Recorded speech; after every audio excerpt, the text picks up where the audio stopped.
Well, good morning. How are you all today? Welcome to Integrative Preparedness. I want to talk about Snowmageddon coming. Y'all getting ready for that?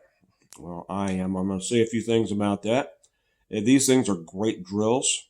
It's good to have one of these every now and then and let you kind of measure, your readiness. We'll touch on a few other things before I get to that. By the way, I still got this crud here, so I'll try not to cough or much any more than I absolutely have to. I know a lot of people out there have it. A lot of people, and I know there's something to this, isn't there? Thank you, by the way, everybody who's told me, given me advice about what to do, what to take, and all that. I do pretty much all of it, but I appreciate you, Karen. Uh, Before we get to the Snowmageddon, a couple of things that have people's interest right now, of course, are the attacks in New Orleans and Las Vegas. New Orleans, I think that's just run of the mill. Um, you know what it is, right?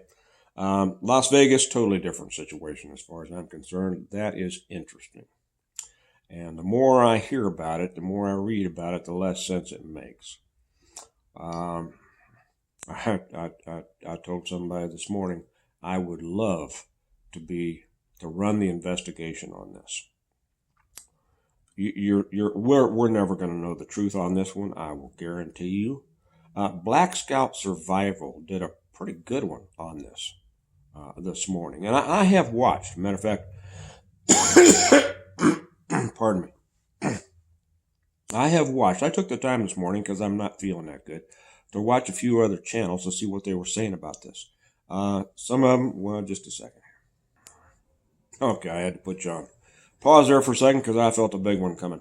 Uh, I watched a few other channels, see what they were saying, whatever. But I tell you, and most of the time it's just conjecture. It's just like Black Scout Survival did a good job putting stuff together. So if you watch him, or if you don't, go watch him. He'll bring a lot of stuff out there.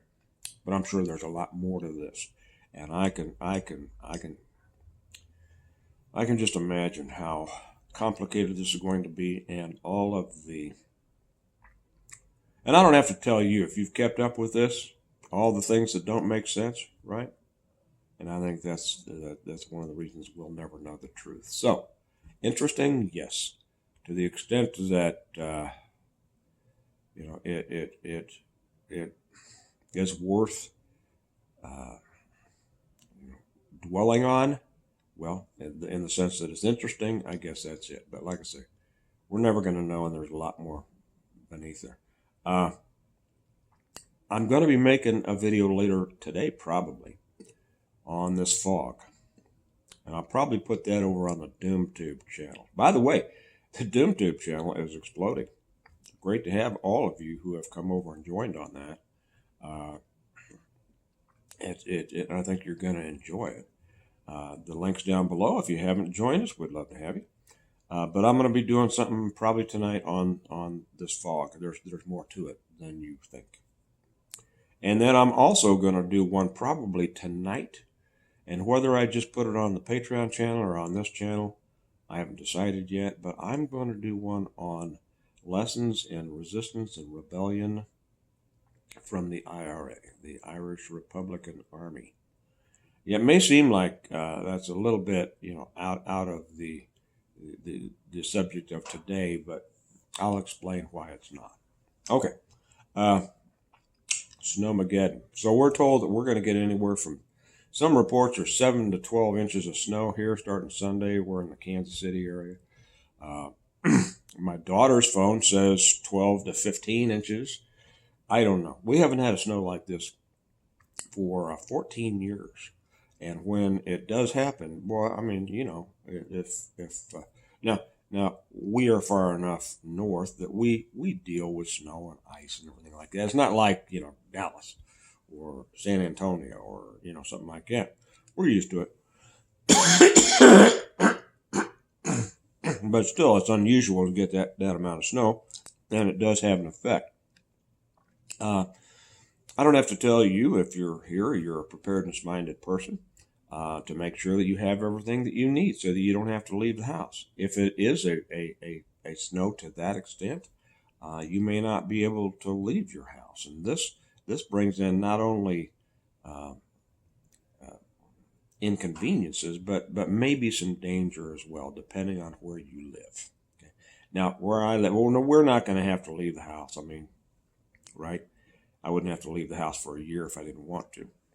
So make sure that you have those things. If do all the stuff that food, water, paper supplies, right? Uh, Make sure you're able to heat your home. If your power goes off, uh, do you have a plan for that? Do you have a plan to be able to heat and light your home? Here, and this has to do with really long-term preparedness, and I think a lot of people don't realize this, but one of the selling points on where we move now, we're in the suburbs, is that all of our utilities are underground. See, so we don't have those problems that in the city or in the country. Ice can bring down power supply. Um, if you are in the cities, or if you're in the older parts of suburbs, or if you're in the smaller towns or countries, that is something you have to worry about. Ice will bring down those lines, and you will be waiting for. I do remember that. This was back in the 70s, 80s, something like that. Uh, we had a major storm here, a snowstorm, and uh, all the lights to my family's home, all the power was out, and they had to come stay with me for a short time because I lived in a different area. And they were in a big house, but their utilities were above ground, and it took a week to be able to get the power back there. So realize you may be in for an extended period of time. Did I say this because my flu-addled mind forgets? But one of the selling points here, yes, I did say it, was that in this area all of our utilities are underground, and that is a preparedness consideration. Okay, but like I say, if your utilities are above ground, they're in danger for being shut off, and it can be life threatening.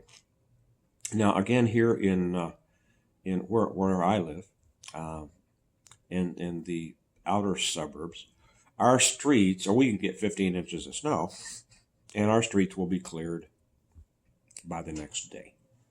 Okay. I mean, there will be trucks, I'm sure, Saturday.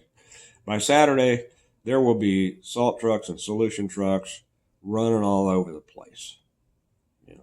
That's what we get for paying high taxes, to be honest. And they will be out there getting ready. So when the ice comes, and here's the thing: ice is supposed to come first, and then snow. And you want a real problem, get some ice and then snow on top of it. So that looks like what we're headed for. Uh, but in my area, the salt trucks and the whatever else they put out, this solution on the street, they'll be out there the day before it comes, and so it's going to minimize the effects. But then after that, trucks will be out here. I'll guarantee you, as soon as that snow gets to going, all the guys are going to be out there getting in their trucks, and we're going to have snow plows running until all the streets are clear. And they'll be clear the next day. And this is an important thing, too. If you don't live in an area like that, if we need to get to the hospital, we're going to be able to get there.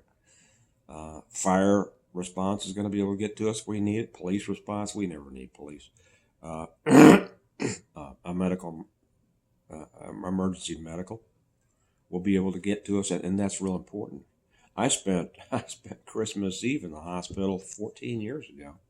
And this is the reason that I remember how long it's been since the last major snowstorm, because I had a little episode, ended up in the hospital on Christmas Eve, and a major storm.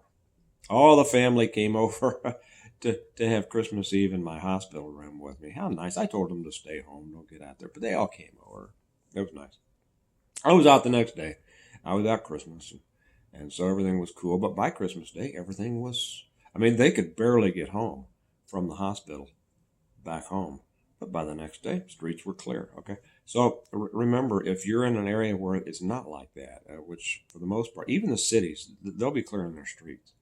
Now they may not. They'll clear the major roadways, of course, but the side streets, it's going to be a different story. But if you're out in, farther, if you live more rurally, and you get a big snow like that, it could be a problem. Remember that emergency medical may not be able to get to you. Fire, and I know a lot of you rely on. This is just for the country out there. A lot of them rely on volunteer fire department. Good guys. They mean well, but they don't have the equipment to get to you. So be aware of that. You're pretty much isolated until the roads are clear. So I always enjoy these things because it's a great drill. Let that snow come, man. I'm going to be in here drinking coffee, hopefully getting better, and relaxing and spending time with the family. Hopefully the kids will get a day off. I need one more sip to sip. And they've been out of school for 2 weeks. But even when you've been out of school for 2 weeks, if you get a snow day, they love it, right? So it makes it, and we'll go out and play in the snow, and they might want to go sledding somewhere, and just that. So I'll be good. But use this as a drill, and think about it now. You got a day or day and a half till it gets here. Check off your boxes. Do I have this? Do I have that? Do I have this? Do I have plenty of snacks? Do I have brownie mix? And then use it as a drill and say, "Whoa, it's here now. What did I forget?" So I think most of you are probably ready. If you're not, get out there and get ready. I would say something about this: your vehicles. Make sure that your vehicles are tightened up. You got good tires on your vehicles. I don't run snow tires anymore just because I don't go any places that I need snow tires. But all season radials. If you're in a place that you need chains, do you know how to put them on? I know a lot of people have their bag of chains back there in the bed of their truck or in their trunk or something like that, but they've never put them on, and the time to learn how to put them on is not when you're 8 inches deep in snow. So if you don't know how to put your chains on, do that. But other than that, stay safe, stay warm, and I'll see you tonight with those other videos. Like I say, remind you, if you're not with us on DoomTube, I think you'll like it. It's where I talk about the really bad stuff and how bad stuff really is that even other channels don't really get down that deep. So I will see you all later. Y'all have a good day. Remember that we prepare well today in order to live well tomorrow. And I'll talk to you later. Bye-bye.